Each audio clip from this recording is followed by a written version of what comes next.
বাংলাদেশের সংবিধানকে ৭১-এর পরিপন্থী করে তোলা না হয়, ৪ লক্ষ মা বোনের সম্মান, অগণিত শিশু হত্যা, ৩০ লক্ষ মানুষের জীবন দিয়ে এই দেশ স্বাধীন হয়েছিল।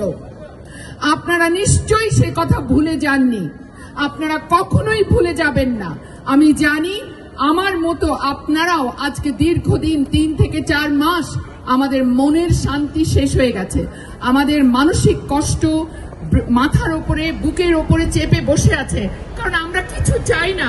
এই দূরের দেশে আছি, রাত দিন উদয়স্ত পরিশ্রম করে, আমরা শুধু দেখতে চাই আমার দেশের মানুষ ভালো আছে, প্রগতিশীল ছেলেমেয়েরা লেখাপড়া করছে, মানুষ হচ্ছে, বড় হচ্ছে, পৃথিবীর সাথে কম্পিট করছে সমানভাবে, সারা বিশ্বে তারা ছড়িয়ে পড়ছে যোগ্যতা নিয়ে, ক্ষমতা নিয়ে, মেধা নিয়ে।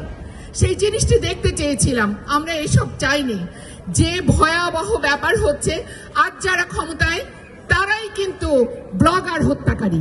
আজ যারা আনসারুল্লাহ টিম আপনারা জানেন, হিজবুত তাহরির আপনারা জানেন, শিবির আপনারা জানেন, আপনারা রুখে দাঁড়ান।